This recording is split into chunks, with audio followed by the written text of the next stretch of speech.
Here we are with my old friend and colleague Steve Flink of TennisChannel.com. Steve, Del Potro is resurrected, or has resurrected. What do you say? Just remarkable. He was down 3-1 in the first set to Team. He won the set 6-3, went up 3-2 in the second. Team had to retire. So Del Potro comes into the quarterfinals, hasn't dropped any sets.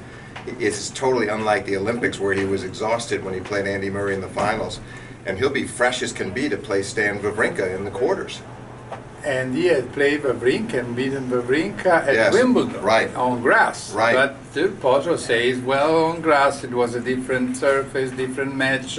I could play my slice backhands a lot. He's right. And here is different. Here's different, but there's still no reason he can't beat him again. He's playing better, I think, than Stan. Stan has come off a couple of shaky matches, lost another set today. I like Del Potro's chances, don't you? Yes, I do, and I think everybody likes it here because everybody is supporting him like if he was a New Yorker. I mean, not just the South Americans, but everyone. And here he's mixing up slice and topspin backhand very nicely, and I think he's actually more comfortable on hard court than he is on grass. Plus, Steve, I haven't seen around somebody with a bigger and stronger forehand than his. No doubt about it. It's the biggest forehand in tennis, and he's hardly missing it, and he's very confident. I really like, I think he has an excellent chance to make the semifinals, and who knows, I could see him winning the semifinal over Murray if he's having a great day.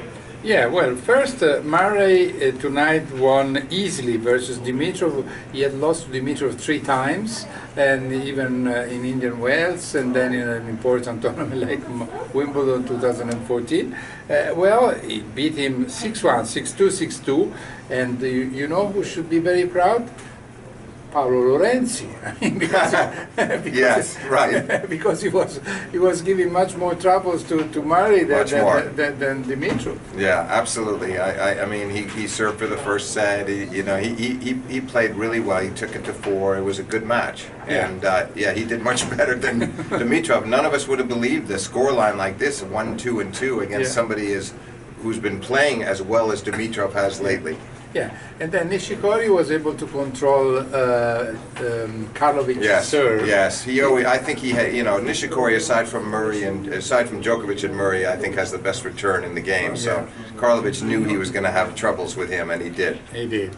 And then let's go and talk about the ladies. Well, without forgetting that tomorrow, of course, in the night session we will have Djokovic-Tsonga, and during the day the derby, the French derby between Pouille and Monfils. Yes. Well, about the women, the 2 Williams. One won so easily, she didn't have to face a break point, and she beat easily Shvedova.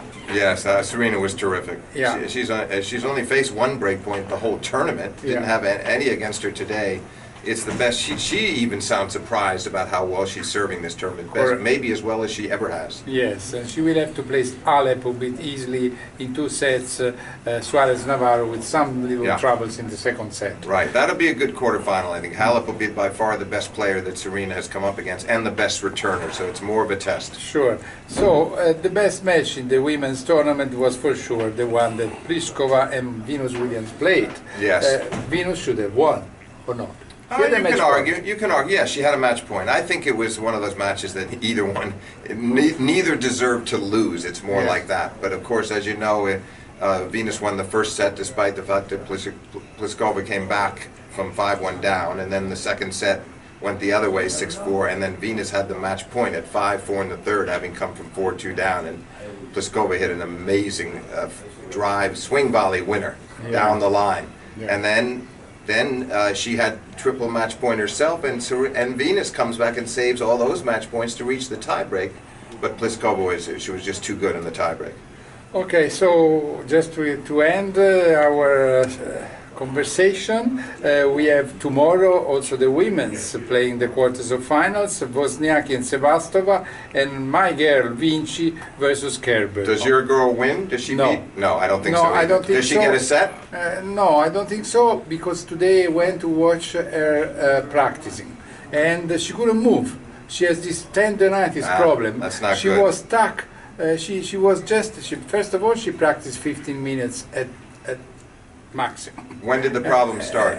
Already in Rio. Okay. In Rio. So Yeah. she has been with this, and so honestly, if she was in full good shape, she could have a chance, even if the other one was always favorite. Right. But this way it would be for me a miracle, and since she made already one miracle last year, I don't think she can make miracles every year. No, and I would have picked Kerber anyway, and now with what you're saying, it makes me more sure that she wins in straight sets. Yeah. Okay, so that's all for tonight. Thanks to Steve Flink, my old friend and colleague. Every day is older, and see you tomorrow.